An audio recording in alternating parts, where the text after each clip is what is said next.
इसी कार्यक्रम को प्रारंभ करने के लिए मैं सबसे पहले स्वप्निल पीजे जी को आमंत्रण दूंगा। और स्वप्निल पीजे जी महाराष्ट्र से हैं और वो महाराष्ट्र के फार्मर के बारे में बताएंगे। उसके बाद हमने नीलकंठ साबले जी का रखा है, तो इसलिए तैयारी अपनी करके रखें। स्वप्निल पीजे जी।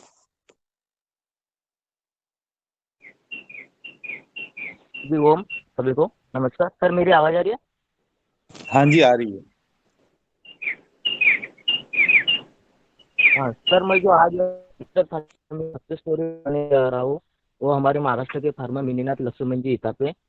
मिनीनाथ इतापे जी एक श्रीगोंडा फैक्ट्री अहमदाबाद है। इन्होंने शुरुआत में जो नेचुरल फार्मिंग की जो शुरुआत की है खरीफ में 2020 से शुरू।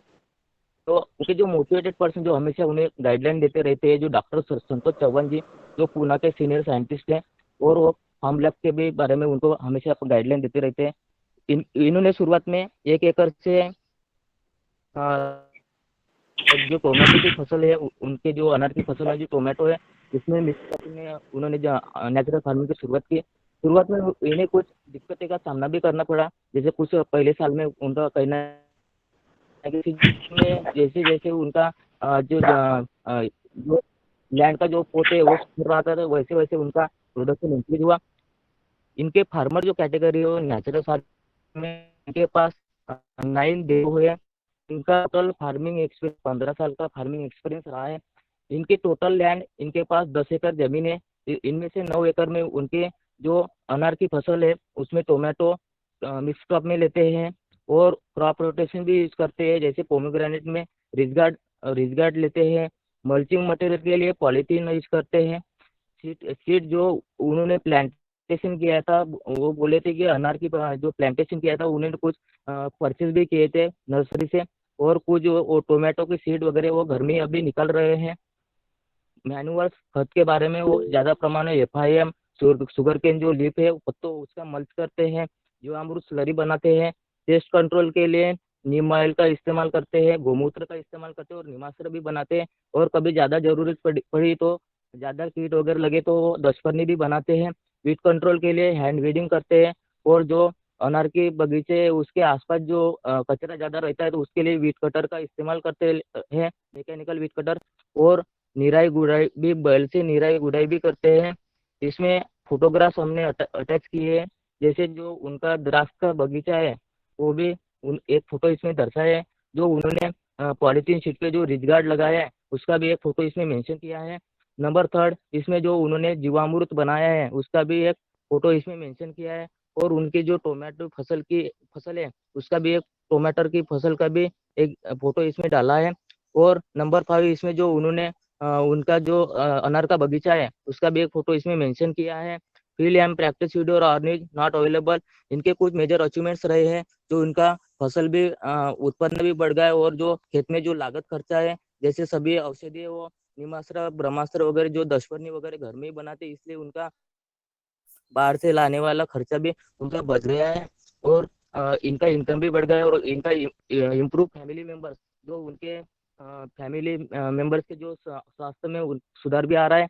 इनका कहना है कि वो अभी नेचुरल कर रहे होते हैं वो भी सुधर रहा है। साइड फर्टिलिटी इंक्रीज हो रहा है। Support under central and state government scheme. इनका कोई अभी तक का गवर्नमेंट की तरफ से कोई अनुदान नहीं मिला। सर्टिफिकेशन इनका प्रमाणीकरण नहीं हुआ। मार्केटिंग एंड ब्रांड बिल्डिंग इन्हें जो ऑर्गेनिक में कोई नेचुरल में कोई माल मिल रहा है तो इन्हें लोकल मंडी में अपना सारा माल बेचना पड़ रहा है। मिनीनाथ इताबे जी, आपको मैं आमंत्रित करता हूँ। क्या मैंने आपकी ये सक्सेस स्टोरी बनाई है ये सभी वैलिड है, करेक्ट है? आप 1 मिनट के लिए आधा मिनट के अपना इंट्रोडक्शन दे सकते हैं सर। मिनीनाथ इताबे जी, अनम्यूट कीजिए। अनम्यूट करें। अनम्यूट नहीं है अभी, आप म्यूट हैं। इताबे जी, अनम्यूट करिए। इताबे जी।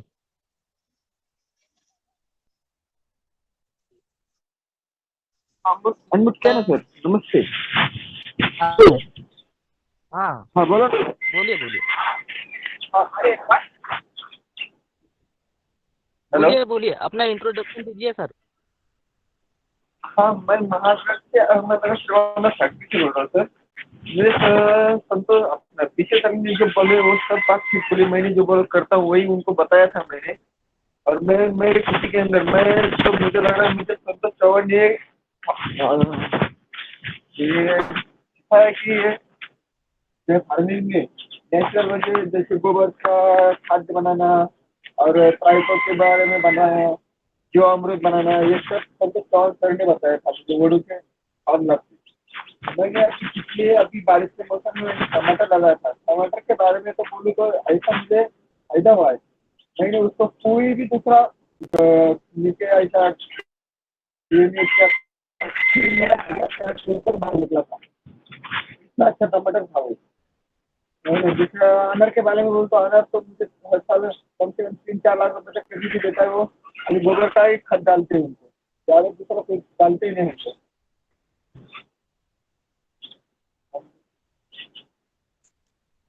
जो हम लोग का मैं डेली अभी भी मेरा काम चालू है उसके ऊपर।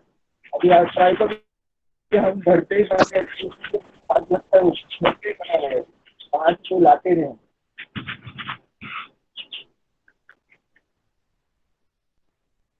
Hello sir. बहुत बहुत धन्यवाद आपका। आपने बहुत अच्छे से अपने कार्य को किया है और ये हमारे केस स्टडी में दिख रहा है। आपको बहुत बहुत धन्यवाद और बहुत बहुत बधाई। आ, मैं इसी सत्र में अब नीलकंठ साबले जी को आमंत्रण दूंगा। नीलकंठ साबले जी आए। मीनानाथ जी, आप अपना वीडियो बंद कर लीजिए। ओम आदरणीय सभी को प्रणाम।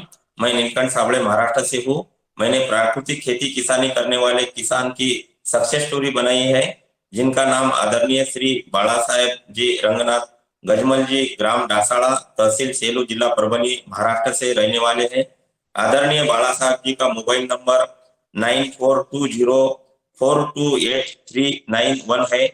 इन्होंने जून 1982 में अपनी खेती में प्राकृतिक खेती की शुरुआत की। परभनी जिले में भी उनके पास ही है, सेलू के पास। तो वो वसंतराव नाईक मराठवाड़ा कृषि विद्यापीठ के डॉक्टर माणिकराव जी सरकटी जी से प्रेरणा मिली। इसके बाद 2018 में हैदराबाद आंध्र प्रदेश में जैविक उत्पादों के लिए आयोजित पतंजलि किसान समृद्धि PFSP द्वारा प्रशिक्षण कार्यक्रम का किसान मास्टर ट्रेनिंग लिया और 2019 में उन्होंने पतंजलि की तरफ से सेगांव जिला बुल्ढाना महाराष्ट्र में हुए ग्रुप फार्मिंग का भी ट्रेनिंग किया। इस प्रशिक्षण के प्रेरित रहे और प्रशिक्षण से विस्तृत कृषि तकनीक सीखी। उन्होंने कपास, अरहर, हरी मटर और ज्वार प्रारंभिक फसलों के साथ 10 एकड़ भूमि में प्राकृतिक खेती करते हैं। इस कार्य को करने की प्रबल इच्छा के कारण उन्हें किसी प्रकार की कठिनाई का सामना नहीं करना पड़ा। उन्होंने मुख्य प्रशिक्षक किसान के रूप में काम किया और 390 कृषि उत्पादकों को प्राकृतिक खेती का प्रशिक्षण देकर जागरूक किया। इनका किसान श्रेणी आती है प्राकृतिक खेती और इनके पास 3 देसी गाय, 4 बैल है। वो 45 साल से जैविक प्राकृतिक खेती करते हैं। उनके पास कुल 10 एकड़ जमीन है और 10 एकड़ में अपनी प्राकृतिक खेती करते हैं। इसमें खरीफ में कपास, सोयाबीन, अरहर, हरी मटर, रबी में गेहूं, चना, हल्दी फसलों, सीताफल के 200 पौधे हैं और लेमन के 150 पौधे इनके पास खेत में लगाए हैं। और अपनी फसल में मिश्रित या अंतर पीक भी लेते हैं, जैसे कि कपास में वो अरहर तूर लगाते हैं, सोयाबीन में भी अरहर तूर लगाते हैं और रबी गेहूं में सरसों, चना में धनिया डालते हैं। ऐसे अंतर पीक लेकर फसल लेकर सोयाबीन, चना और सोयाबीन के बाद गेहूं, ऐसे फसल का चक्र भी ये करते हैं। मल्चिंग सामग्री में ये जो फसलों की छायादार पत्ती होती है उससे भी मल्चिंग का उपयोग में करते हैं। और अपना बीज जो है वो अपने सीधी किस्म और खुद के घर के ही बीज उसमें खेती में, अपने प्राकृतिक खेती में उपयोग में लाते हैं। वो खाद के रूप में FOIM, कंपोस्ट, जीवामृत घोल, हरी खाद, ढेंचा, बोरू जो कि ग्रीन मैन्योर में आता है, ये यूज करते हैं। और कीट नियंत्रण के लिए दशपर्णी अर्क, नीम अर्क ऐसे घर में भी बनाते हैं। और जो खरपतवार नियंत्रण के लिए हाथ से चुनना, गुड़ाई करना, बैल से डवरना, ये मशागत करते हैं। और अपने उन्होंने एक पहला नंबर का फोटो अपना अरहर के साथ किया है। जैसे कि उन्होंने घर में जो दूसरा फोटो है जीवामृत तैयार करना, उसके बाद उनको जो लेमन का पौधा है उसको वो ड्रिंचिंग कर रहे हैं जीवामृत से। और इसी प्रकार उनके जो लागत है खेत में वो बहुत कमी आ गई। उनके जो आय है उनके उनमें वृद्धि हो गई। परिवार सदस्यों को स्वास्थ्य में सुधार और मिट्टी की उर्वरक क्षमता में भी बहुत सुधार हुआ है। और राज्य सरकार या केंद्र सरकार की योजना अभी तक कोई ली नहीं उन्होंने। अभी महाराष्ट्र में उसका सर्टिफिकेशन जैविक प्रमाणीकरण नहीं है, तो इनका प्रमाणीकरण भी बाकी है। और अपना ही पतंजलि का आरोग्य केंद्र उनका तहसील लेवल जो सेलू गांव में है उसमें भी वो अपना अनाज दालों की ग्राहकी पतंजलि आरोग्य केंद्र में भी ग्राहक खरीदी करते हैं।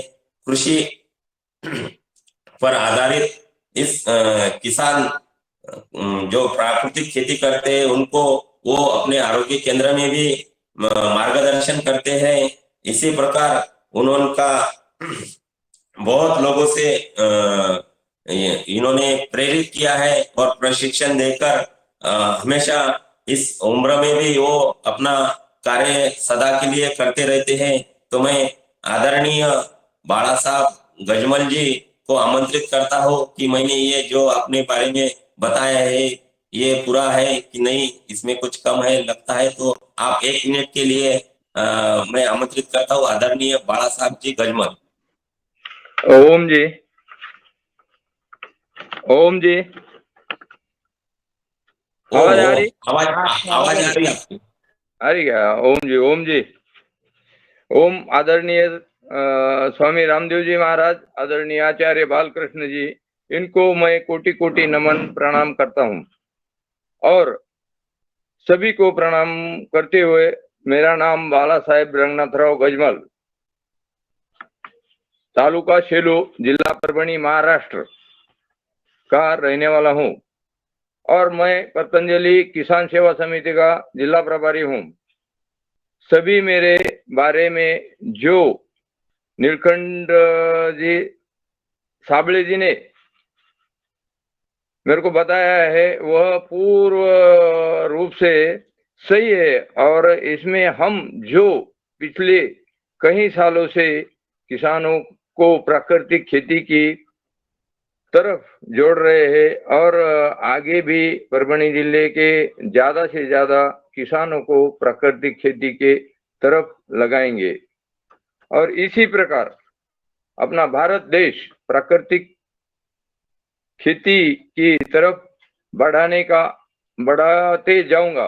और जो सपना परम पूज्य स्वामी रामदेव जी और परम पूज्य आचार्य जी ने देखा है उसे पूरा करने के लिए हर दिन हर रात तैयार रहूंगा।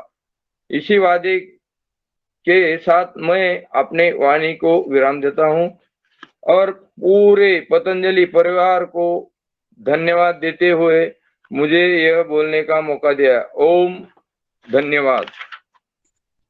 ओम बहुत धन्यवाद। बहुत धन्यवाद बाला साहब जी, आप इतने सालों से जुड़े हुए हैं और ये आपके जो केस स्टडी को देख के ये लगता है कि आपका योगदान बहुत रहा है हमारे साथ। बहुत बहुत आभार नीलकंठ जी, बहुत बहुत धन्यवाद। ओम आ, जी। ऋषि जी, आप कुछ कहना चाह रहे थे, आपने हैंड रेस किया था।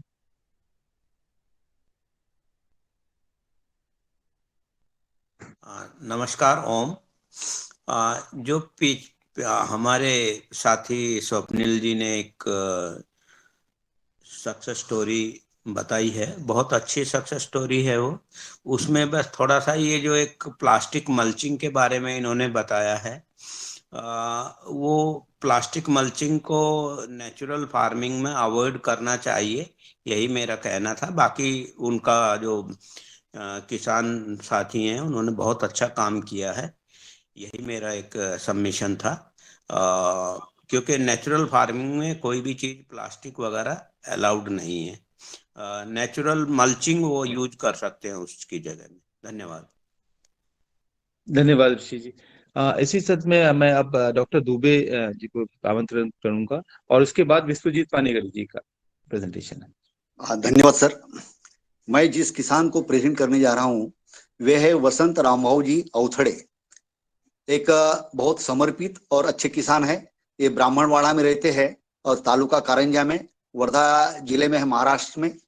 और अब इनका जो इनके जो प्रवास शुरू हुआ, ये जर्नी नेचुरल और ऑर्गेनिक फार्मिंग से स्पेशली जून 2013 से शुरू हुई।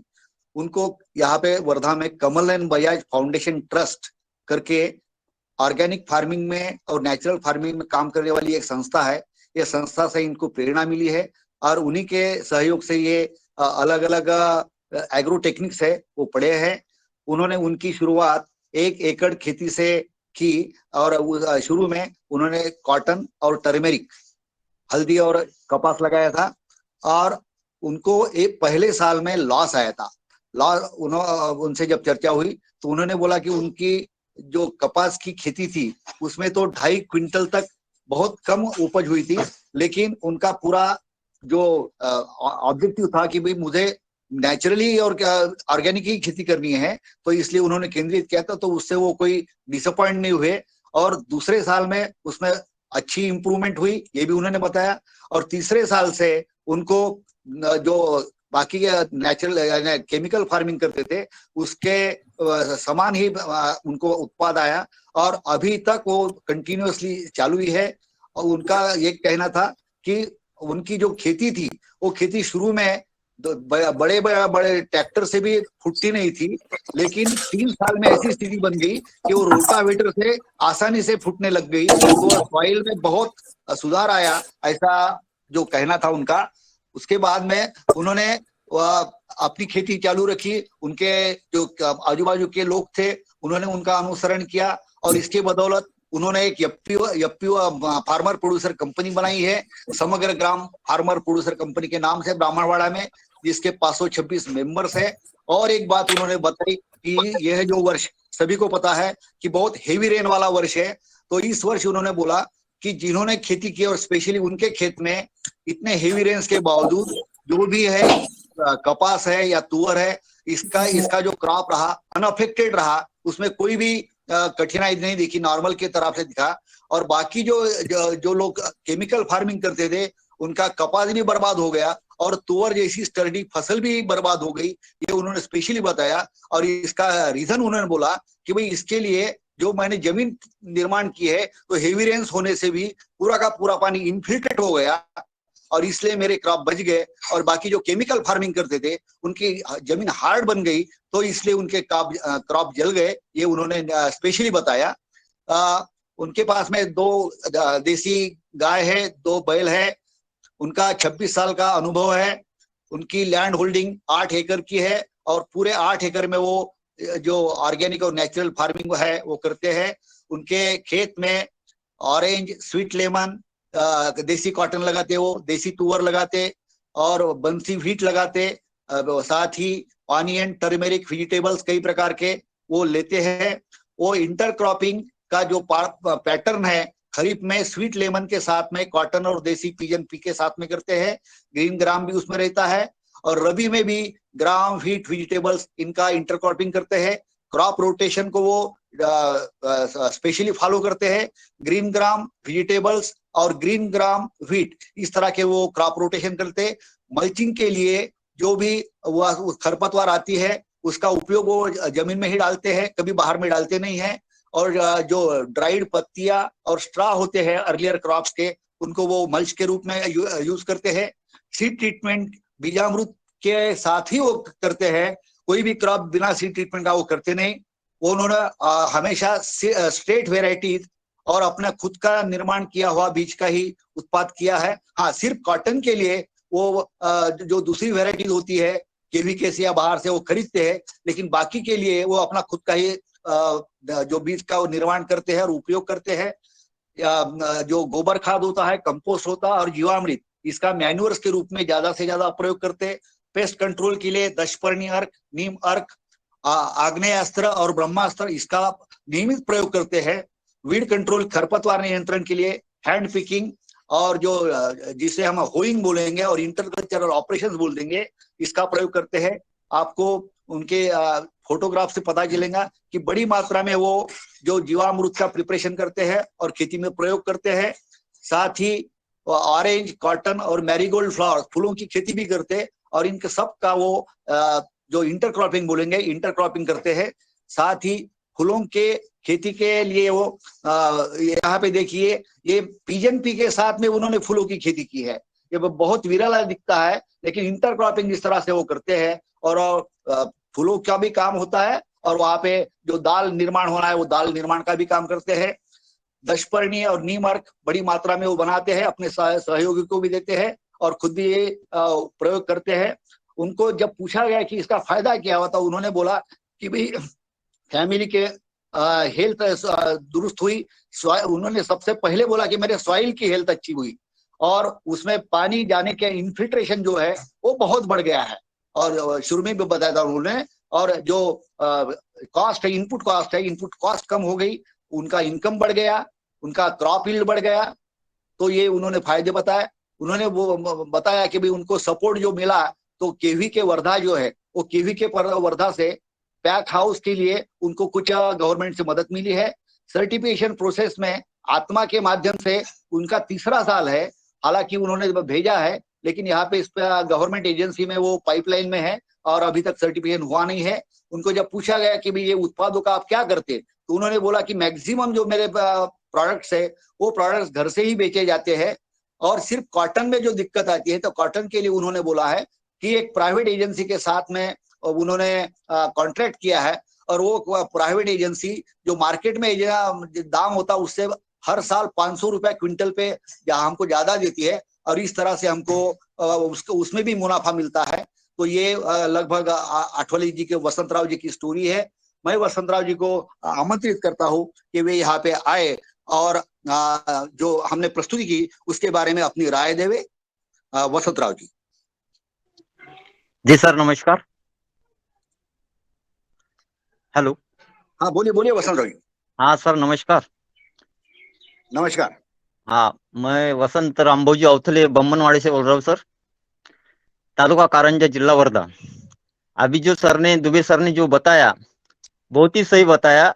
उसमें सिर्फ गैया जो है अपने पास, गैया थोड़ी बढ़नी को ना और बढ़ाऊंगा। अभी दो ही है, दो बैल और दो गैया। तो मैं 2013 से काम कर रहा हूँ सर इस पे। और बजाज फाउंडेशन का बहुत ही ये है कि जो मेरे को उसने सजेशन दिया, तो उसका मैं धन्यवाद करता हूँ। अभी जो मैं इस पे नया नया जुड़ा हूँ, तो उसके बाद में मेरे को कभी कुछ पता नहीं सर। अगर दुबे सर मेरे को बताएंगी, तो उसके साथ में जो काम कर रहा हूँ मेरे को अच्छा लगेगा और अच्छा करने को मैं सोच रहा हूँ। लेकिन मैं इतना ही देखता हूँ कि जो मेरा उत्पाद है मैं घर से तो बेच ही रहा हूँ और मेरा जो घर में है वो कुछ रहता ही नहीं। लेकिन जो मेरा कपास का है, अभी वेल्सवन से अभी तो बेच रहा हूँ। और मेरा भी कहना ऐसा है कि जो मेरा उत्पाद है, मेरा गांव का जो उत्पादन निकलेगा उसकी भी ज्यादा से ज्यादा होने को ना, क्योंकि अपने को मेरा भला मैं चाहता नहीं, मैं लोगों का भी भला चाहता हूँ। लेकिन मेरा गांव अगर अच्छा हो गया तो सर मैं इसके लिए आपका ऋणी रहूंगा सर। धन्यवाद। धन्यवाद वसंत जी और बहुत बहुत धन्यवाद डॉक्टर दुबे। अब मैं इस सत्र में विश्वजीत पानीगरी जी को आमंत्रण दूंगा। उसके बाद कपिंद्र जी का प्रेजेंटेशन है, तो कपिंद्र जी अपनी तैयारी रखें। विश्वजीत जी।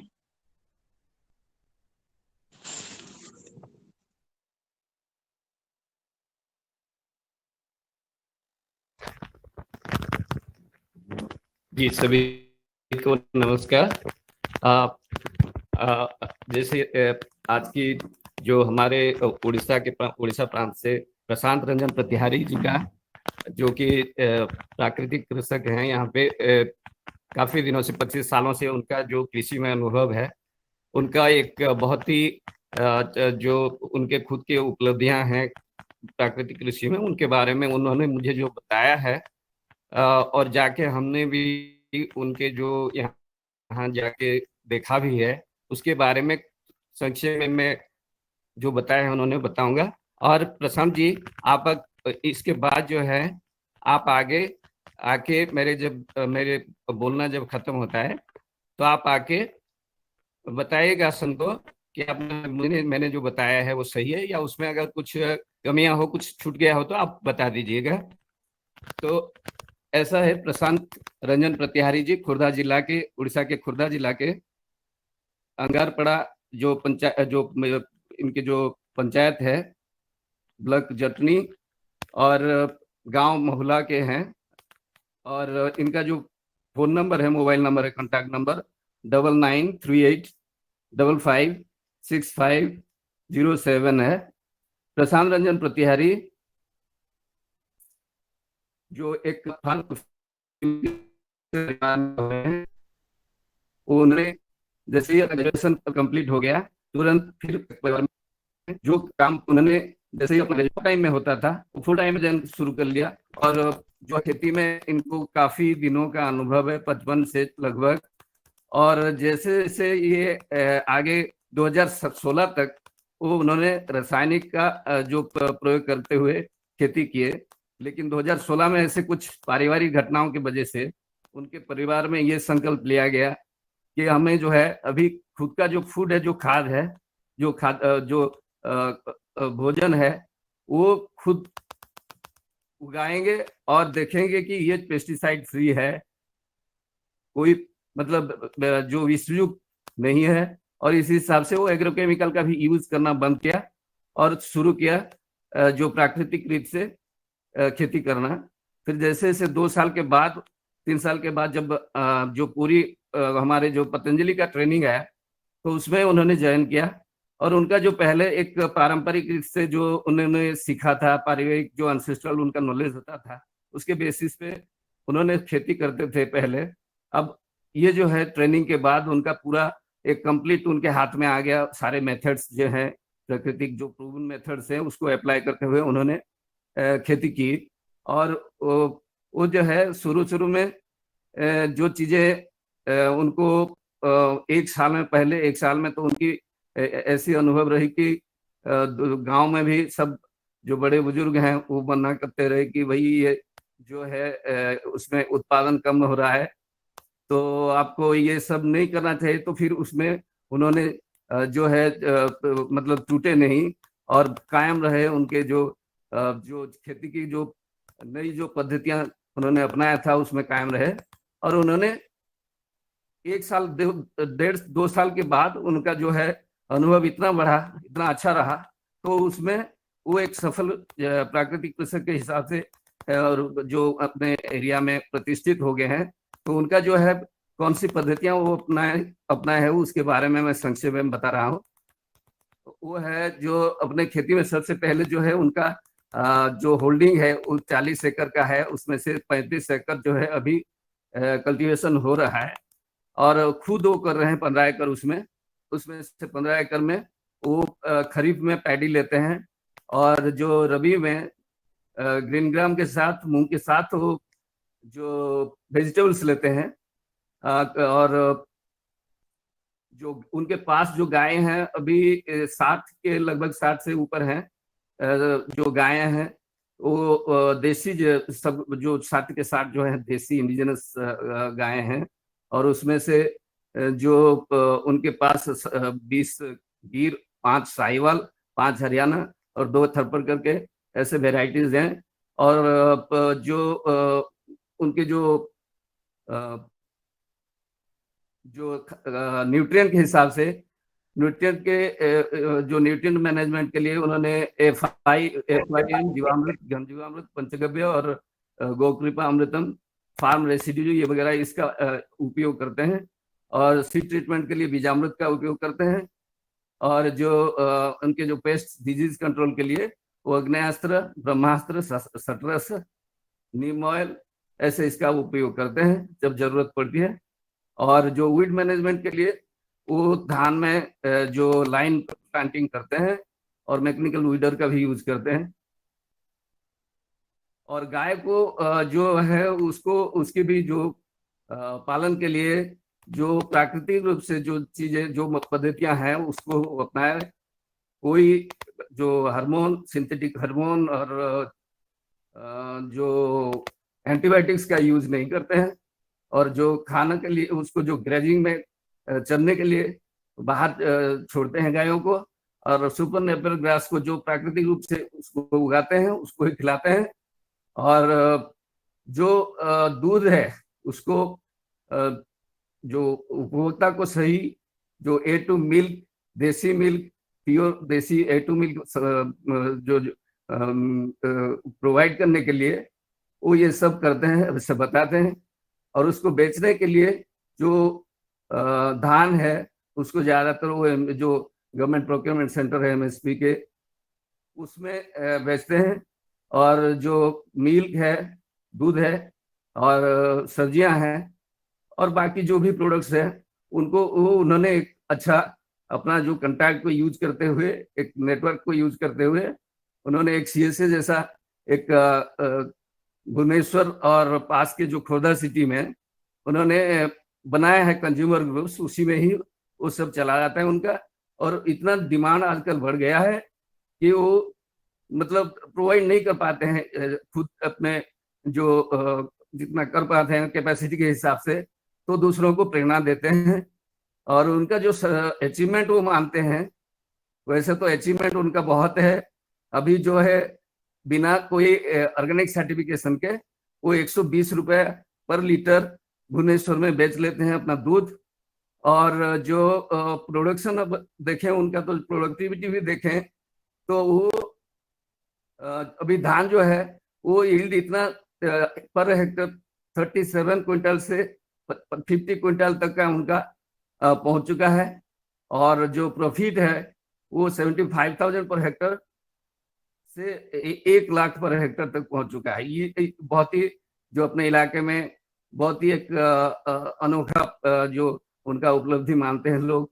लेकिन उसको मतलब उनके लिए उनका जो सफलता है वो समझते हैं कि इससे बड़ा जो है मुझे आसपास के गांव में लोगों को, किसानों भाइयों को जो मैं समझा के जो जिनको प्राकृतिक खेती में लाया हूँ वो मेरा सबसे बड़ा जो अचीवमेंट है। और खास करके मधुपुर नाम के गांव उनके पास है जो कि कैंसर से पीड़ित माना जाता है। बहुत ही मतलब बहुत संख्या में लोग कैंसर से पीड़ित हैं। उसमें जाके वो समझाते हैं और काफी लोगों को, 20 से ज्यादा लोगों को उन्होंने जो प्राकृतिक खेती में ले आए हैं। और ये सबसे बड़ी उनकी उपलब्धि है। और जो सर्टिफिकेशन के हिसाब से उन्होंने जो हमारे पतंजलि के ट्रेनिंग हुआ था उसमें ऑर्गेनिक ग्रोअर और ग्रुप फार्मिंग प्रैक्टिशनर में ट्रेनिंग ले लिए है। और जो गवर्नमेंट स्कीम के अगर लाभ बोले तो वही PMKVY के अंदर जो लिया था ट्रेनिंग, बस ये है। दूसरा कोई कभी उन्होंने ऐसा कुछ स्कीम का लाभ उनको मिला नहीं है। तो ये रहा। प्रशांत जी, आप अगर हैं तो आप मुझे सुन पा रहे हैं तो आप थोड़ा आके संक्षेप में 1 मिनट में आप अपना जो इसमें पुष्टि कीजिए। अगर मैंने कुछ इसमें अगर छूट गया हो मेरे से या गलत हुआ हो आप बता दीजिए। प्रशांत जी। हाँ जी सर, नमस्कार जी। हेलो जी, बोलिए प्रशांत जी। हाँ जी सर जो बोले हैं बिल्कुल सही है।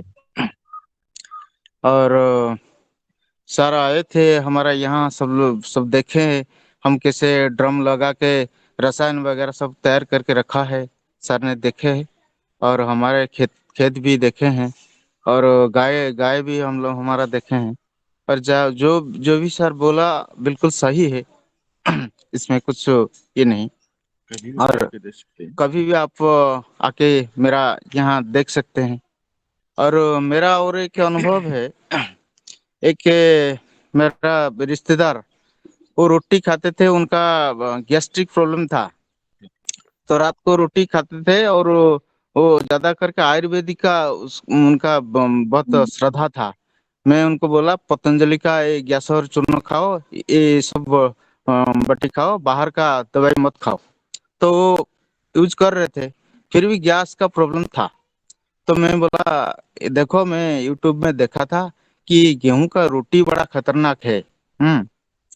तो एक काम करो, हमारा चावल थोड़ा खा के देखो, रात को थोड़ा सा चावल खाओ, ऑर्गेनिक चावल। तो उन्होंने मेरा बात मान के वो चावल खाना शुरू किया। और जब से चावल खाना शुरू किया 4-5 दिन हुआ, और मेरे को बोले कि क्या तुम्हारे चावल में कमाल है, और तो मेरा तो गैस कम हो गया है। मैं बोला यही तो वो प्राकृतिक क्या खेती का ये कमाल है, मेरा कमाल नहीं। मेडिसिन मेडिसिन तो उनको खाना नहीं पड़ता है। तो इतना खुश बहुत के बहुत खुश धन्यवाद हो। प्रशांत जी, बहुत बहुत धन्यवाद विश्वजीत जी। हम आपको दोबारा मौका देंगे हमारे जब योगा हर कार्यक्रम में बोलने के लिए। अभी हम लोग सत्र में हम लोग थोड़ा लेट हो गए हैं, 10 मिनट 15 मिनट लेट चल रहे हैं। बहुत बहुत धन्यवाद। कपिंद्र जी, आप अपना प्रेजेंटेशन दे प्लीज। इसके बाद अशोक डोगरा जी हैं। Okay sir.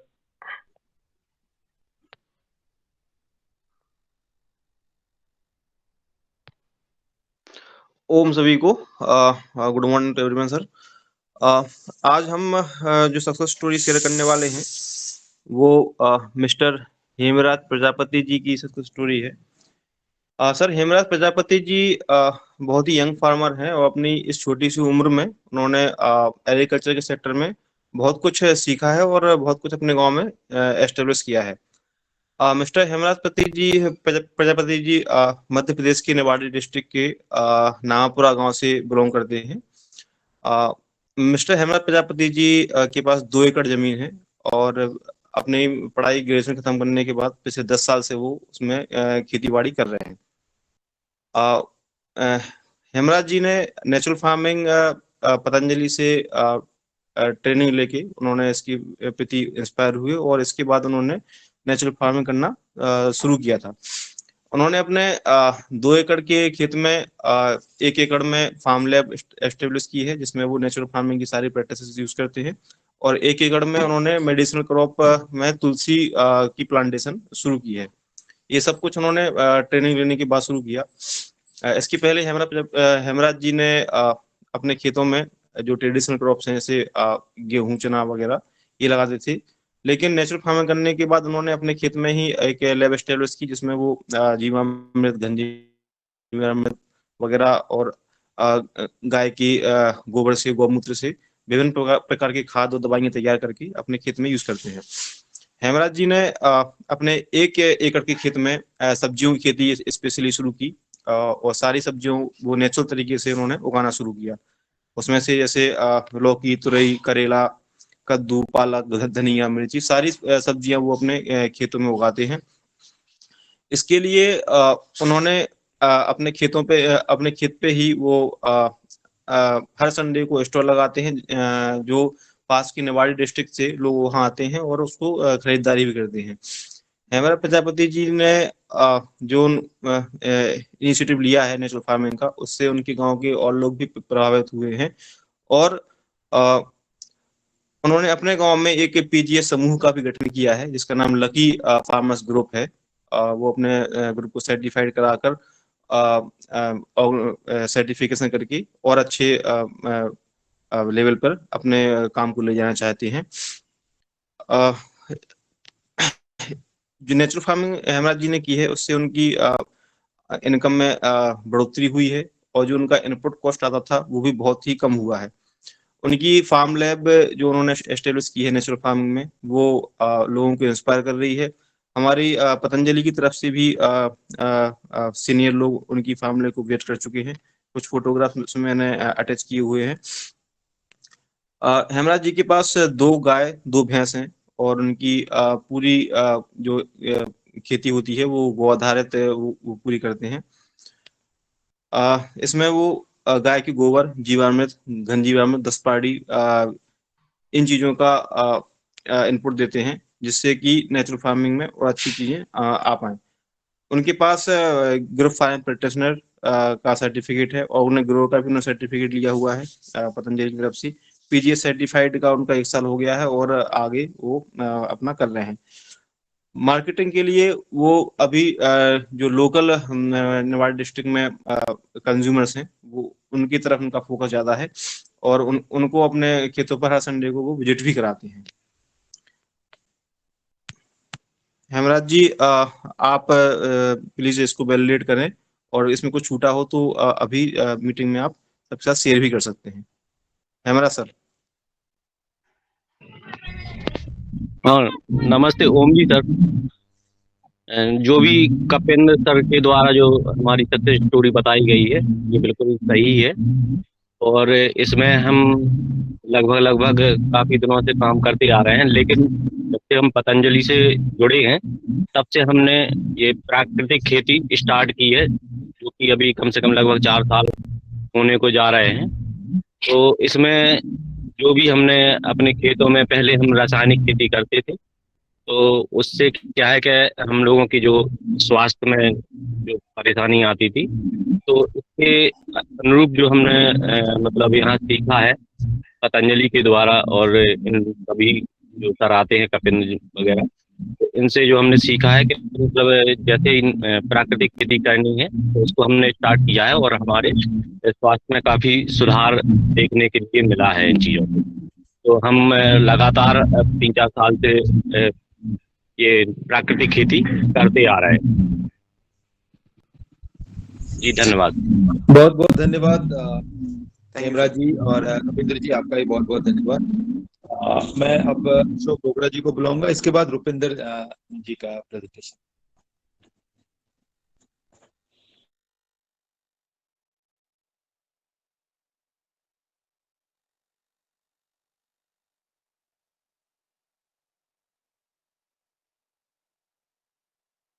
अशोक जी थोड़ा टाइम को ध्यान में रखते हुए इसको जिस टाइम फ्रेम को दिया गया उसके अंदर ही इसको समापन करेंगे।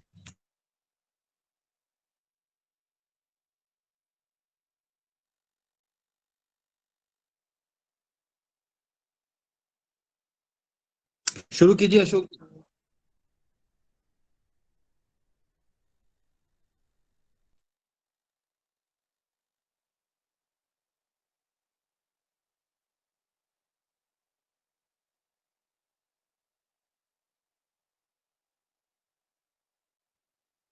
शायद आवाज नहीं आ रही सर।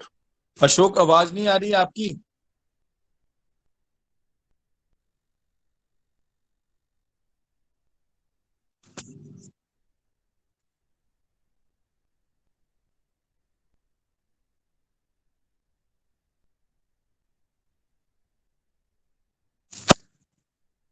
अशोक जी को आपकी आवाज नहीं आ रही है।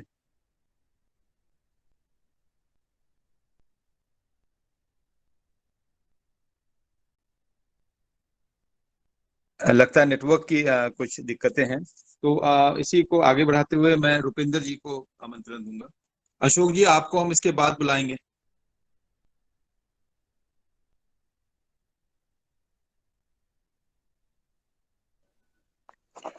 जी सर। ओम नमस्कार। सदन में उपस्थित सभी को मेरा प्रणाम।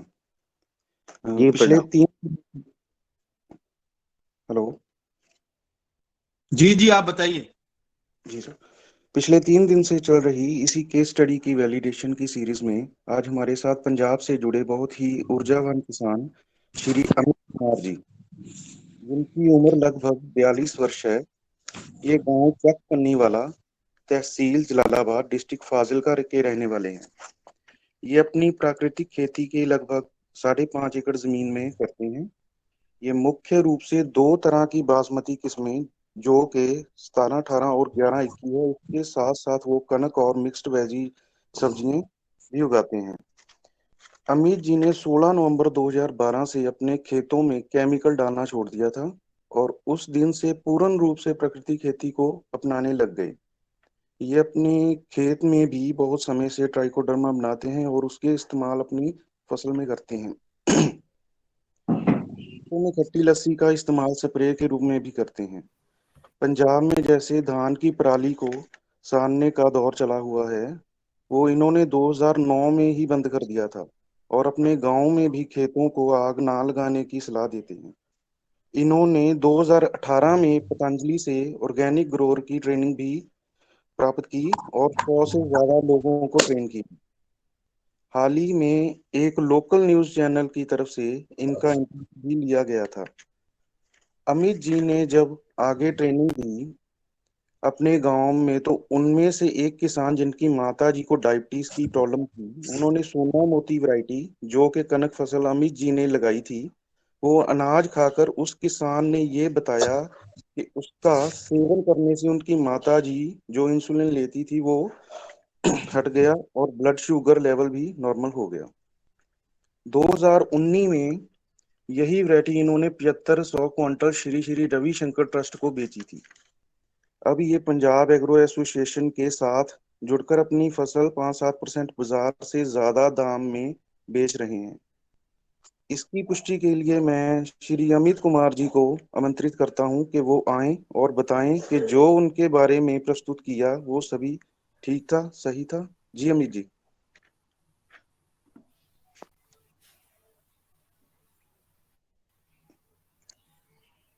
अमित जी।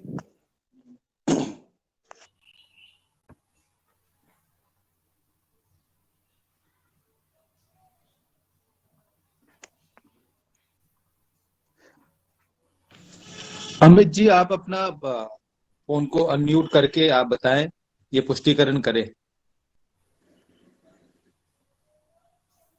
अमित जी सुन रहे हैं आप? हाँ जी जी, शुक्रिया रुपिंदर जी। मैं सब ਦਾ ਧੰਨਵਾਦ ਕਰਦਾ ਤੇ ਸਭ ਨੂੰ ਸਤਿ ਸ੍ਰੀ ਅਕਾਲ। ਜੋ ਰੁਪਿੰਦਰ ਜੀ ਨੇ ਕਿਹਾ ਬਿਲਕੁਲ ਸੱਚ ਕਿਹਾ ਹੈਗਾ। ਮੈਂ ਇੱਕ ਛੋਟੀ ਜੀ ਗੱਲ ਕਹਿਣਾ ਚਾਹੁੰਦਾ, ਜਿਹੜੀ ਧਰਤੀ ਤੇ ਜਿਹੜੇ ਕਿਸਾਨ ਨੇ ਕੰਮ ਕਰ ਲਿਆ ਉਹ ਸਭ ਕੁਝ ਹੀ ਸਹੀ ਕਰ ਪਾਏਗਾ। ਪਾਣੀ ਵੀ ਬਚਾ ਸਕਦਾ, ਹਵਾ ਵੀ ਬਚਾ ਸਕਦਾ, ਪੇੜ ਜੀਵ ਜੰਤੂ ਸਭ ਨੂੰ ਬਚਾ ਸਕਦਾ। ਪਹਿਲਾ ਨੰਬਰ ਸਿਰਫ ਧਰਤੀ ਨੂੰ ਬਚਾਉਣਾ ਪਏਗਾ। ਧਰਤੀ ਨੂੰ ਬਚਾਉਣ ਦੇ ਨਾਲ ਨਾਲ ਅਸੀਂ ਸਭ ਕੁਝ ਬਚਾ ਸਕਦੇ ਹਾਂ। ਸਾਡੇ ਪੰਜਾਬ 'ਚ ਮੁਹਿੰਮ ਚੱਲ ਰਹੀ ਹੈ, ਪਾਣੀ ਬੜਾ ਜਲਦੀ ਖਤਮ ਹੋ ਜਾਏਗਾ, ਪਰ ਮੇਰੀ ਸੋਚ ਹੈ ਪਾਣੀ ਤੋਂ ਪਹਿਲਾਂ ਸਾਡੀ ਧਰਤੀ ਬੰਜਰ ਹੋ ਜਾਏਗੀ। ਮੈਂ ਫਿਰ ਰਿਪੀਟ ਕਰ ਰਿਹਾ, ਤੁਸੀਂ ਧਰਤੀ ਤੇ ਕੰਮ ਕਰੋ, ਬਾਕੀ ਸਾਰਾ ਕੁਝ ਆਪਣੇ ਆਪ ਕੁਦਰਤ ਕੰਮ ਕਰ ਦੇਗੀ। ਧੰਨਵਾਦ ਜੀ, ਸਭ ਦਾ ਬਹੁਤ ਬਹੁਤ ਸ਼ੁਕਰੀਆ। बहुत बहुत धन्यवाद अमित जी। और अमित जी ने जो बोला है मैं उसको थोड़ा सा ट्रांसलेट कर दूं कि अगर हम धरती का ध्यान रखेंगे तो वायु पानी सबका ध्यान रखा जाएगा। तो इसलिए उनका कहना है कि हमें धरती का ध्यान रखना है। और मैं अमित जी से रिक्वेस्ट करूंगा कि अगले जब हमारा योगाहार का कार्यक्रम होगा तो मैं आपको उसमें रुपिंदर जी और रजत जी के जरिए इंफॉर्मेशन देके आपको किसी एक दिन के लिए चीफ गेस्ट के लिए आमंत्रण करूंगा। बहुत बहुत धन्यवाद अमित जी। धन्यवाद रुपिंदर जी। अब मैं इसी सत्र में पुष्पाकर जी को आमंत्रण करूंगा, उसके बाद निरल जी का प्रेजेंटेशन है। Sir thank you sir. सभी को आज का केस स्टडी आदरणीय रघुवंश सिंह जी के बारे में है। ये 10 साल से खेती करते हैं, 2017 से प्राकृतिक खेती कर रहे हैं, 5 साल से पूर्ण रूप से प्राकृतिक खेती कर रहे हैं। इनके पास 14 एकड़ जमीन है, जिनमें से 2 एकड़ में ये प्राकृतिक खेती करते हैं। इनके पास 13 नंदी गाय मिलाकर पशु हैं, जिनके सहयोग से उनके गोबर गौमूत्र से जीवामृत घना जीवामृत कंपोस्ट बनाते हैं, जिनको खेतों में पूर्ण रूप से उपयोग करते हैं। इनका मुख्य अनाज चावल और गेहूं है। चावल में ये काला चावल, धनिया चावल और काला गेहूं का बुआई करते हैं। आसपास के लोग को अनाज ये बेचते हैं और इस काला चावल और काला गेहूं का काफी डिमांड है। ये 2 एकड़ में अमरूद का पेड़ लगाए हुए हैं और ये टाइम टाइम पे मट्ठा की छिड़काव करते रहते हैं। इनका फार्मर कैटेगरी नेचुरल फार्मिंग है। इनके पास 13 गाय हैं। इनका एक्सपीरियंस 10 साल का है। टोटल लैंड इनके पास 14 एकड़ है, जिनमें ये 2 एकड़ का प्राकृतिक खेती करते हैं। इनका मुख्य अनाज धान, गेहूं, इनका सीड ट्रीटमेंट ये बीजामृत उपयोग करते हैं। खाद में FIM, कंपोस्ट, जीवामृत, घन जीवामृत, मस्टर्ड केक, बटर मिल्क का यूज करते हैं। कीटनाशक में ये 10 पत्ते और नीम ऑयल का उपयोग करते हैं। खरपतवार के लिए ये लेबर द्वारा निकालते हैं। फोटो में ये सर गाय के साथ इनका संबंध है। ये खेत में नजर आ रहे हैं। यहाँ पे ये गौमूत्र को इकट्ठा करते हुए फोटो लिए हुए हैं।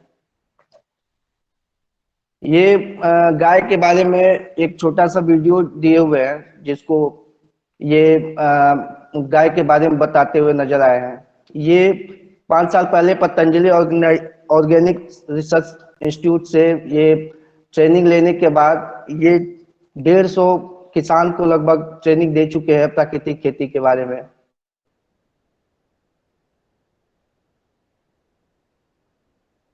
इनका PGS में सर्टिफिकेशन है। ब्रांड और मार्केटिंग में ये लोकल मार्केट में अपना अनाज और अमरूद का सेल करते हैं। मैं इसी सत्र में आदरणीय रघुवंश सिंह जी को आमंत्रित करूंगा कि जो भी मैं कहा हूं उसके बारे में संक्षेप में बताएं।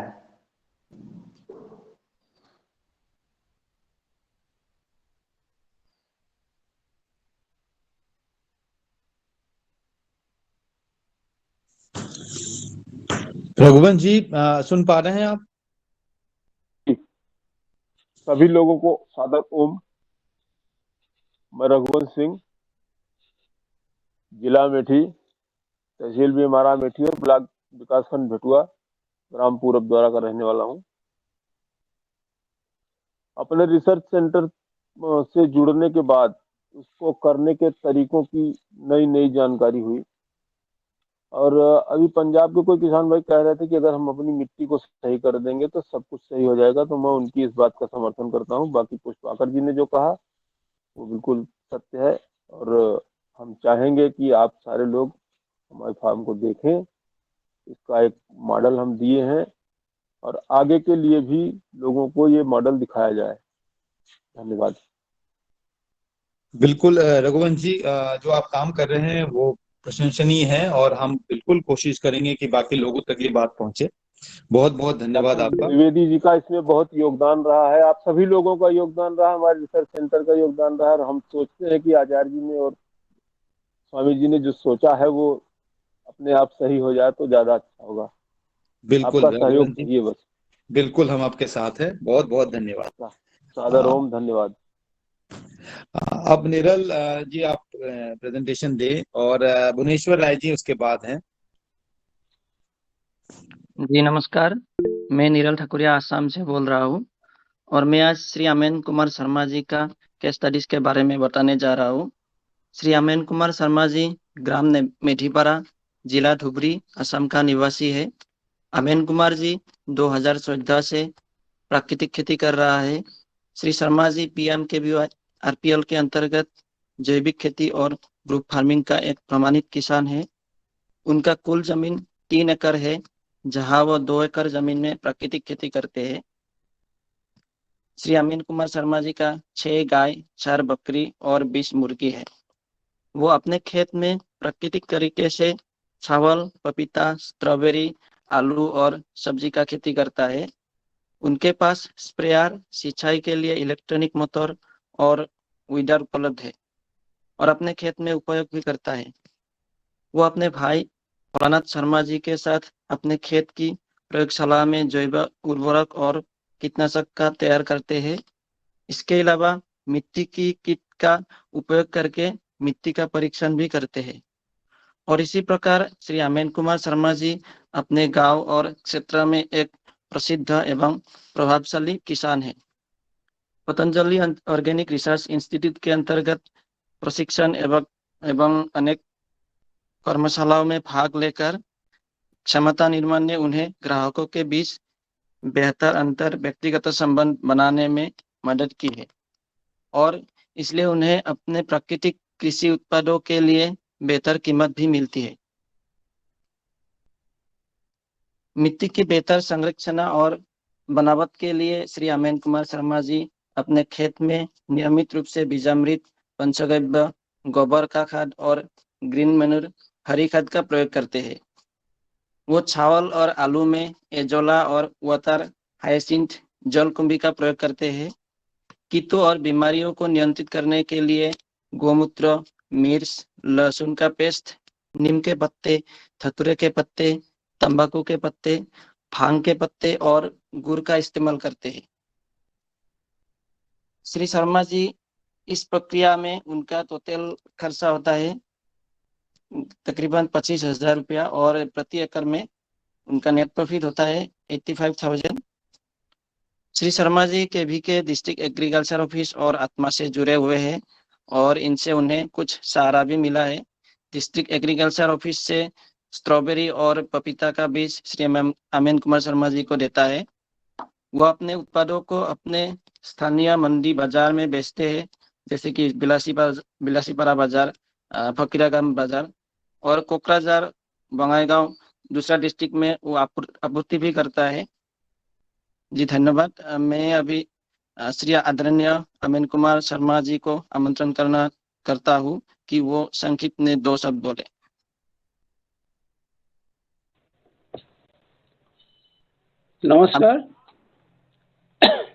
नमस्कार, मैं अमेन कुमार शर्मा धुबरी आसाम से, और निरोल जी ने मेरे बारे में जो बोला है सब सही बोला है और मैं उसका पुष्टिकरण करता हूं। मैं 2014 से प्राकृतिक खेती कर रहा हूं। नमस्कार, धन्यवाद। बहुत बहुत धन्यवाद अमिन शर्मा जी, और निरल आपको भी बहुत बहुत धन्यवाद। मैं भुवनेश्वर राय जी को मंच पे आमंत्रण दूंगा और उसके बाद दिनेश सेमवाल जी हैं। अशोक, हम आपके पास आएंगे अगर हमारे पास टाइम का वो रहा तो अंत में। धन्यवाद सर। मैं आज आदरणीय कृष्ण कुमार महतो जी का केस स्टडी आप सभी के सामने प्रस्तुत करना चाहूंगा। अच्छा सर, मैं काटी दूं यार। कोई बोल रहा है क्या? नहीं, आप बोलिए भुवनेश्वर राय जी। जी। कृष्ण कुमार महतो जी एक रिटायर अध्यापक हैं और वो विगत 4 वर्षों से ऑर्गेनिक नेचुरल फार्मिंग करते हैं, लेकिन विगत 1 वर्षों से वो कंप्लीटली नेचुरल फार्मिंग की तरफ आ गए हैं और नेचुरल फार्मिंग कर रहे हैं।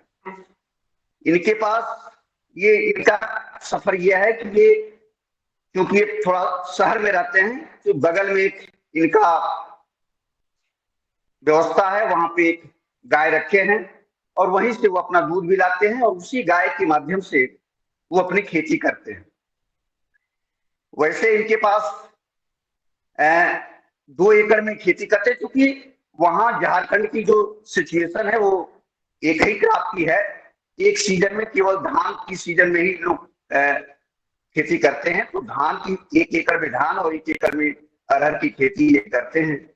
और ये जो भी ये प्रोडक्ट इनका निकलता है वो अपने भी यूज करते हैं और अपने हित मित्रों के लिए, क्योंकि इनका बहुत बड़ा फील्ड है, काफी इनके हित मित्र हैं जो ये पतंजलि से जुड़े हुए हैं, तो इनके काफी हित मित्र भी हैं, तो उनको भी ये बेच देते हैं।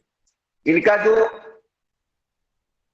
नेचुरल फार्मिंग में जो मुख्य रोल है, इसके साथ साथ ये 9 बकरियां भी इनके पास है, तो 1 गाय है और 9 बकरी है। इसी के माध्यम से ये अपना टोटल खेती कर लेते हैं और जो 2 एकड़ का है वो बिल्कुल नेचुरल खेती है। इनका 40 साल का एक्सपीरियंस है फार्मिंग का। टोटल लैंड इनके पास 14 एकड़ है, जैसा कि मैं पहले नहीं बता पाया था, लेकिन उसमें से 2 एकड़ करते हैं और धीरे धीरे इनका प्रयास है कि जो ही मार्केट की व्यवस्था और आगे बढ़ती जाएगी और मेरे पास गाय की संख्या बढ़ाएंगे तो आगे भी हम पूरे में नेचुरल करने का इनका प्लान है। जैसा कि इसमें आप देख रहे हैं कि जो पैडी और अरहर लेते हैं, जो डिटेल प्रैक्टिस इनकी है वो सीड ट्रीटमेंट बीजामृत से करते हैं और कभी कभी ये काउ यूरिन से भी कर लेते हैं और ये अपने खेतों में उसी गाय से जो गोबर कंपोस्ट बनाते हैं उसका भी प्रयोग करते हैं और गौ आधारित, क्योंकि उसका जितना भी गौमूत्र निकलता है और गोबर निकलता है उससे जीवामृत बनाते हैं और ये प्रत्येक फसल में करीब 4 से 5 बार इसका यूज करते हैं और घन जीवामृत बनाते हैं जो खेत का जब फील्ड प्रिपरेशन करते हैं उस समय एक बार दे देते हैं, क्योंकि ये इनके पास बकरियां भी है तो उसका जो सोल्यूशन है वो भी जीवामृत में यूज करते हैं। इंसेक्ट कंट्रोल में ये 10 पानी बनाते हैं और कभी कभी ये जो खट्टी छाछ होती है उसका प्रयोग करते हैं जिससे इंसेक्ट और फंगस दोनों कंट्रोल हो जाते हैं और ये समय समय पर इसका यूज करते हैं। जब देखते हैं कि हमको जरूरत है और नहीं भी जरूरत होता है तो एक आध बार कर देते हैं और जरूरत देखने के हिसाब से ये करते अपना है। जो इनका वीड कंट्रोल का सिस्टम है वो जब आवश्यकता अनुसार अपना लेबर लगा करके और अपने से भी अपना कर लेते हैं। हार्वेस्टिंग भी वहाँ लेबर की व्यवस्था है उसी के हिसाब से करते हैं। ये इनके कुछ अरहर के प्लाट में इन्होंने अपना फिगर लिया हुआ है। उसके बाद ये धान की फसल को कटवा रहे हैं और ये जो इनकी जो नेचुरल धान है वो इनका धान है। तो ये कुछ इनके क्रॉप हैं। उसके बाद इनका मेजर अचीवमेंट ये मानते हैं कि इस खेती करने की वजह से जो मेरा परिवार है वो बिल्कुल खुशहाल हो गया, किसी प्रकार की कोई बीमारी नहीं हुआ और जो हम लोग खाना खाते हैं वो बड़े ही स्वादिष्ट होते हैं।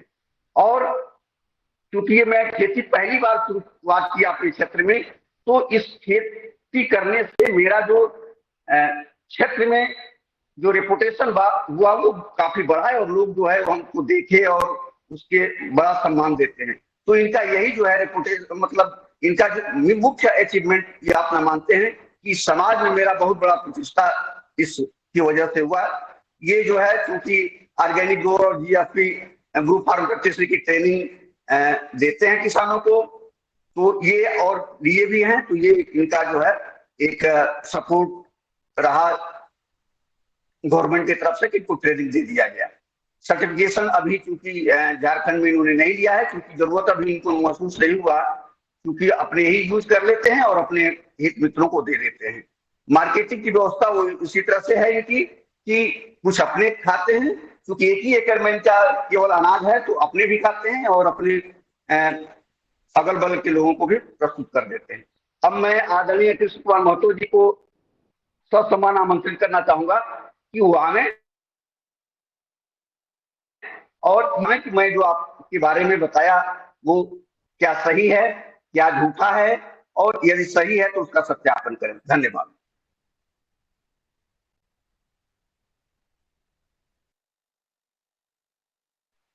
आदरणीय कृष्ण कुमार महतो जी जो वैज्ञानिक हमारे जो हैं और सामान्य भी हैं, हम लोगों को प्रशिक्षण दिए, ये सही है। इन्हीं के अनुसरण से प्रेरणा से हमारे जो मैं जो भी कर रहा हूँ, इसके पहले तो मैं शिक्षक था, एकदम एग्रीकल्चर से वंचित था, उसके पूर्व कब मैं खेती करता था, लेकिन जो प्रेरणा मिली हमको हमारे जो रवि आदित्य जी और ये हमारे विवेक बेनीपुरी जी ने इतने अच्छे ढंग से जनवरी महीने में हम लोग को जो कपकपी ठंड में रांची में प्रशिक्षण दिए और उनके बाद ही ये जो बात आप अभी की है ये सब इन्हीं लोग की देन है जो आज हम परिवर्तन हो गए हैं। एक अध्यापक से एक जैविक फार्मर और हमारा अनुसरण लोग बहुत कर रहे हैं और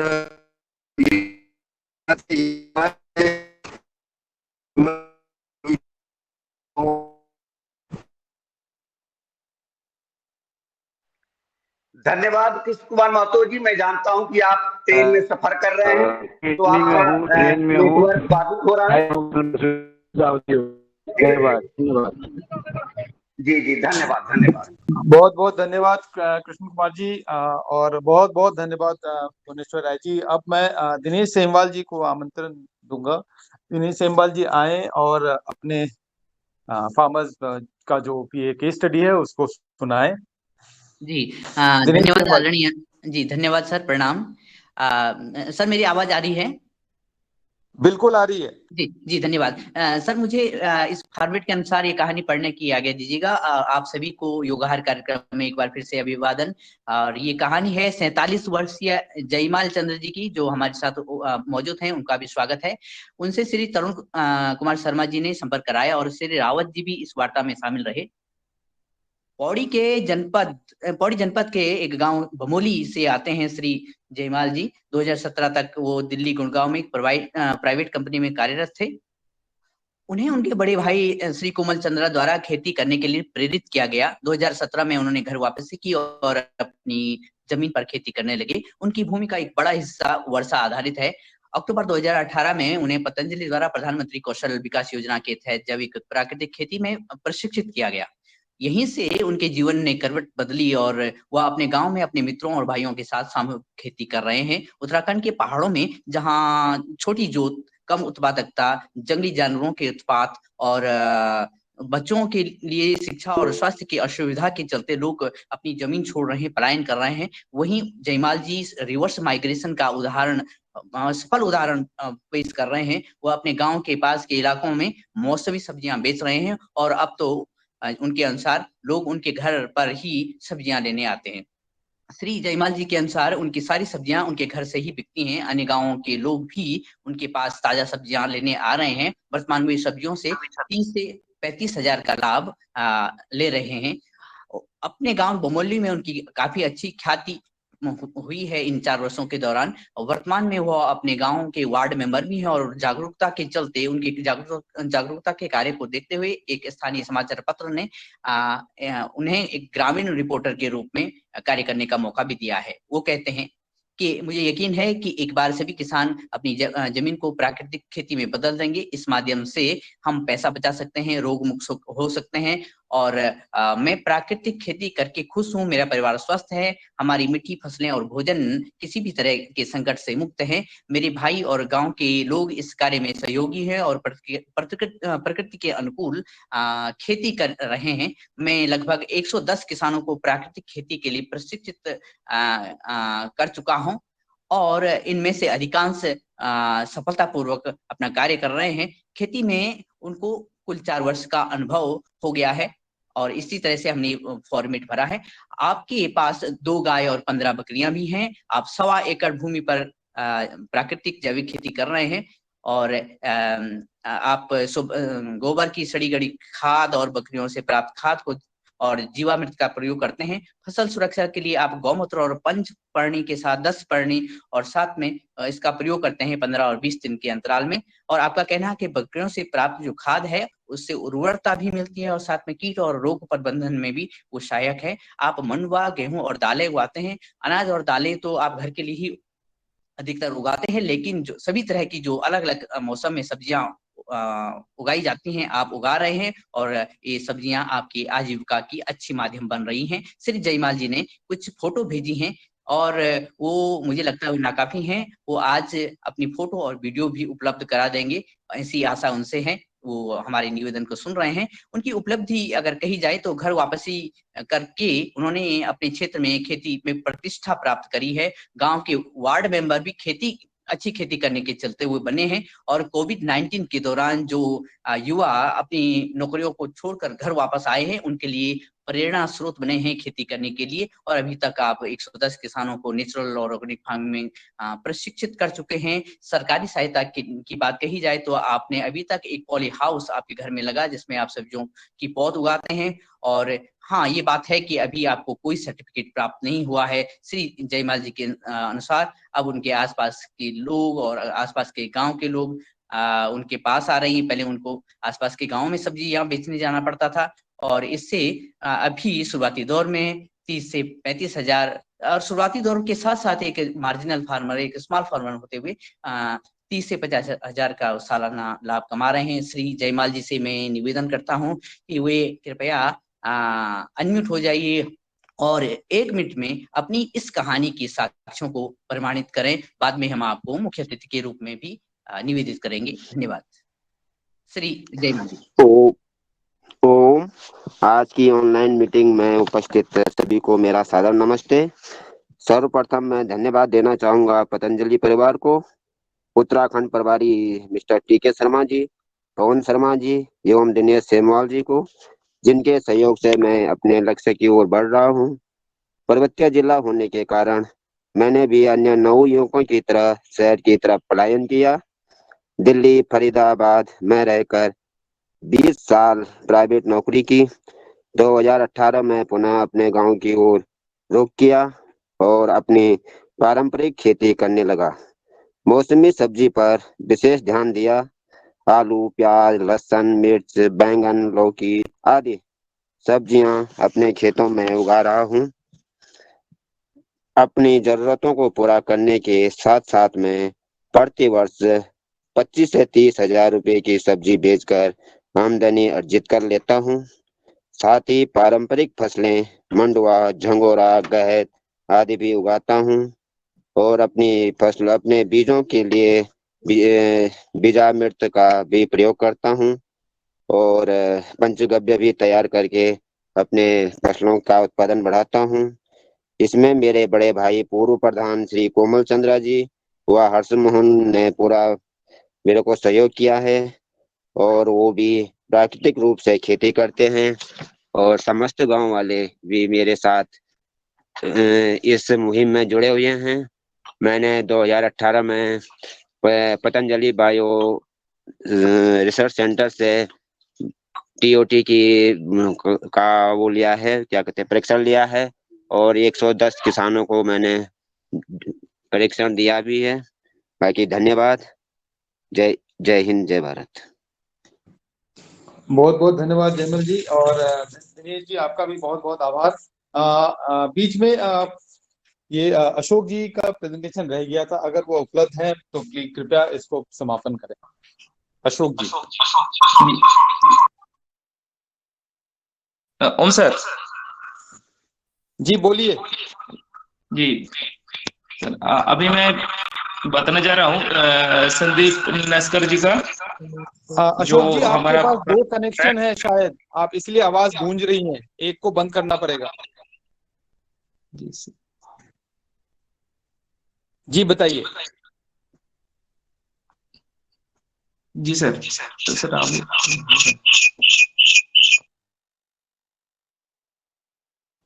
जी सर, अभी आवाज आ रहा है? हाँ जी बिल्कुल आ रहा है, क्लियर है, आप बताइए। जी सर प्रणाम। जो हमारा जो फार्मर ट्रेनर संदीप नस्कर जी है, उनके बारे में मैं बताना जा रहा हूँ। वो पश्चिम बंगाल की साउथ वेस्ट बंगाल जिले बसंती से है। तो उनके पास आधा एकड़ में जमीन था, जो उसने प्राकृतिक खेती करना शुरू किया था। उसने खरीफ सीजन में धान उगाते हैं और रबी सीजन में कुछ सब्जियां जैसे कि ओल, कोचु, मूंग उगाते हैं। 2018 में पतंजलि ऑर्गेनिक रिसर्च इंस्टीट्यूट द्वारा आयोजित प्रधानमंत्री कौशल विकास योजना का अंतर्गत ऑर्गेनिक ग्रोअर का टीओटी ट्रेनिंग में भाग लिया था। उसके बाद उन्होंने प्राकृतिक खेती मतलब करने के लिए सोच लिया कि ऐसे ही करेंगे हम। तो फिर उसने प्राकृतिक खेती का प्रैक्टिस करने के लिए अधिक उत्साह के साथ बिना समय नष्ट करके ट्रेनिंग में जो भी सीखा था वो उसने अपने आसपास के गाय का गोबर गौमूत्र का इस्तेमाल करके जीवामृत बनाया, क्योंकि उनके पास गाय नहीं था, इसलिए आसपास से वो जुगाड़ किया था। उनके पास 10 मुर्गियां था, तो उससे उन्होंने चिकन मैन्योर बना लिया।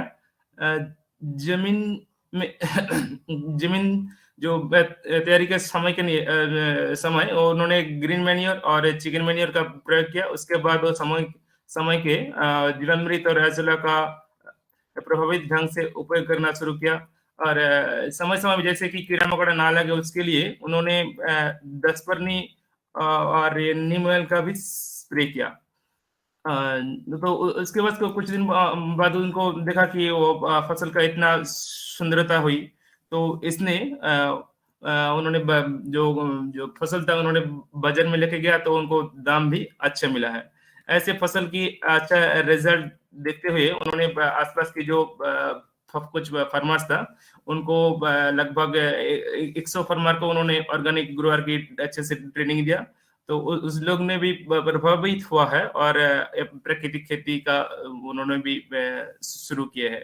तो मैं और ज्यादा कुछ न कहते हुए हमारा आदरणीय संदीप जी को मैं आमंत्रित करूंगा और उनको कहूंगा कि मैंने जो उसके बारे में कहा है ये सारा सत्य है। संदीप जी अनम्यूट करके थोड़ा बताइए। ओम सभी को प्रणाम। मैं संदीप नस्कर बोल रहा हूँ वेस्ट बंगाल साउथ 24 परगना बसंती से। तो मेरे बारे में जो कहा गया है अभी वो सरासर सत्य है। मैं 4-5 सालों से जुड़ा हूँ और इतना बड़ा जो प्लेटफॉर्म है, इतना बड़ा प्लेटफॉर्म में मेरा ये जो सक्सेस स्टोरी है, मेरे बारे में जो नेचुरल फार्मिंग के बारे में जो बताया गया है, इसलिए सभी को धन्यवाद, नमस्ते। और मैं कुछ नहीं बोलना चाहता हूँ अभी। बहुत बहुत धन्यवाद संदीप जी और बहुत बहुत धन्यवाद अशोक जी। आप सबको बहुत बहुत धन्यवाद। और मैं इस कार्यक्रम को यहाँ पे समापन की घोषणा करने के लिए एक बार पवन सर को आमंत्रण करना चाहूंगा। पवन सर एक बार आए और इस कार्यक्रम की समाप्ति की घोषणा करें। हम फिर कल नए केस स्टडीज के साथ आपके साथ उपलब्ध होंगे और हम इस सत्र में ऐसे ही काम करेंगे। संडे का दिन हम एक ब्रेक के तौर पे रखेंगे, बाकी उस दिन हम बाकी चीजों की चर्चा करेंगे और केस स्टडीज संडे को नहीं करेंगे। पवन सर को आमंत्रण करना चाहूंगा। जी धन्यवाद, नमस्कार। आज का भी सत्र बहुत अच्छा चला और इसके चिंतन के लिए जैसा बताया है हम रविवार का दिन हमारे लिए चिंतन का रहेगा और बाकी केस स्टडीज अब बहुत अच्छी हो गई हैं, परिपक्व रूप से हमारे साथी हमारे किसान आकर के अपनी बात कह रहे हैं। तो यही धीरे धीरे इससे हमारी गुणवत्ता पर भी हम अच्छी तरह से आगे बढ़ रहे हैं। तो आज का बहुत अच्छा सत्र रहा। जिसने भी सीखा है उससे जानकारी दी है वो अपने प्रश्न रखते हुए आगे के सत्रों में हम इसके बारे में चर्चा करेंगे। मैं इतना कह के अपनी वाणी को विराम देता हूँ और समापन की तरफ हम आगे बढ़े, इस चीज को आगे ले जाएं और समाप्त करें। धन्यवाद। धन्यवाद सर। और इसी को ध्यान में रखते हुए हम 8:15 पे हम पहुंच गए हैं और इसी के साथ हम इस कार्यक्रम को समापन करते हैं। आज के हमारे योग शिक्षक को बहुत बहुत धन्यवाद, आपने बहुत अच्छे से इसको करवाया अगर आप सुन पा रहे हैं तो। और साथ साथ जो टीम है जो इसको आयोजन करती है उनको भी बहुत बहुत आभार। बहुत बहुत धन्यवाद, नमस्कार। धन्यवाद sir, thank you. Om sir thank you. Om sir thank you sir. नमस्कार, धन्यवाद। Thank you sir. Thank you sir. Thank you sir.